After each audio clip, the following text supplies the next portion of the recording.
you on a little journey for a moment. Imagine, if you will, that you're at a professional event, and maybe it's 7 by 7 by 7, and you meet someone, and they ask you, well, what do you do? And you begin to tell them your story, and you stop and they say, so what is it really like to work at your company? And what they're really asking you is, what is the culture of your organization? Do you have the clicker?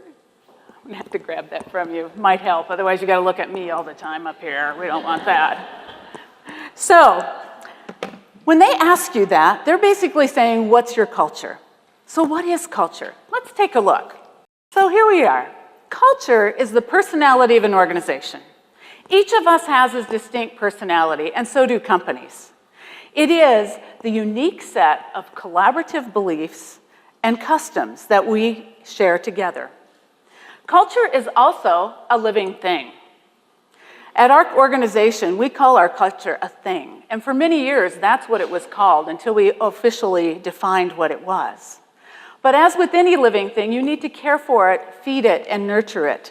And it's important to do so that your culture can help you achieve your mission and fulfill your vision.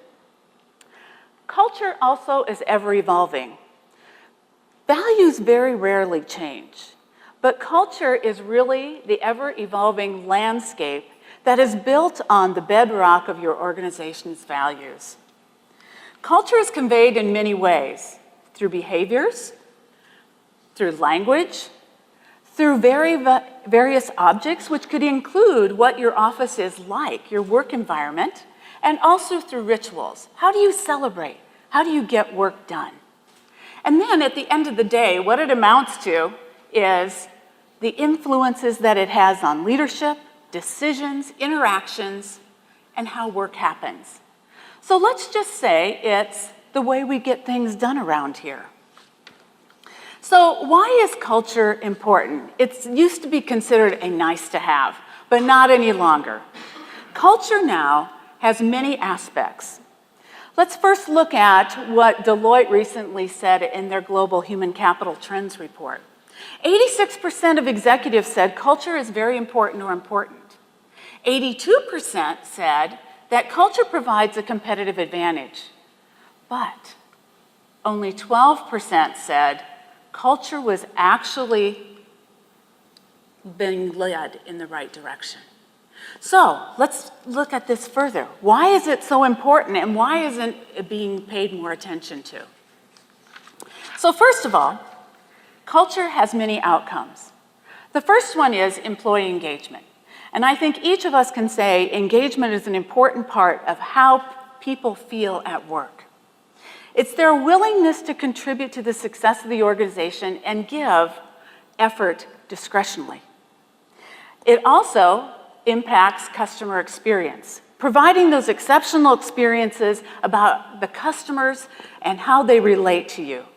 And it also impacts company performance.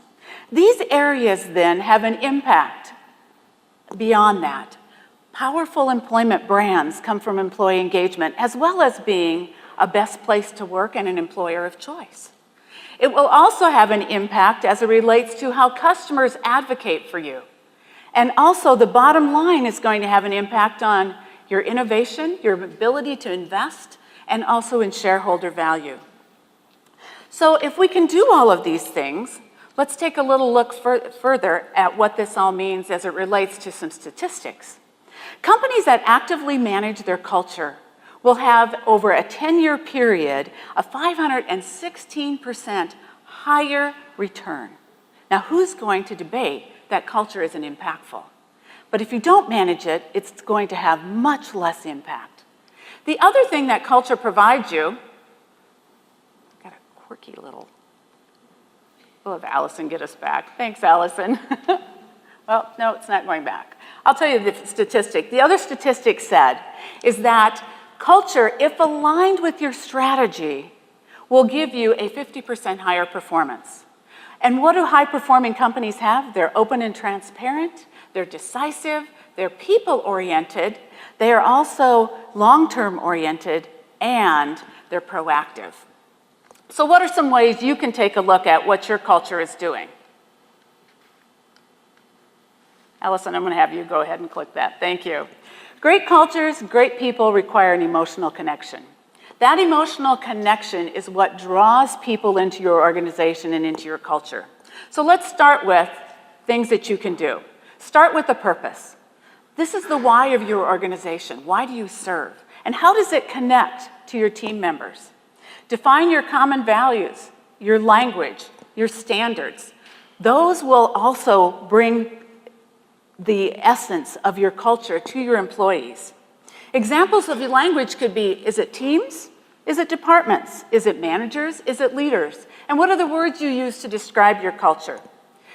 One of the more important things is leading by example, and this starts with leaders. Making sure leaders are exemplifying what you want your culture to be. It's also important to embrace the cultural ambassadors, those employees who love your company. They can see the linkage to the organization's purpose, and they become the ones that are promoting the culture. And the last point I would leave with you is to hire the right people. Hire for character and develop them. You can't always find the right people, skills, but you can train that. You can't cultivate character and attitude. And those individuals will in turn bring to you others of the character you're seeking. So here are some questions I want to leave with you. As you contemplate what your culture is, how would you answer these questions? Think on that. We often talk about the what of business, but I would ask you to think about the why and how of your business, because that is what employees will feel and customers will experience. Thank you for being part of this, and think about your culture.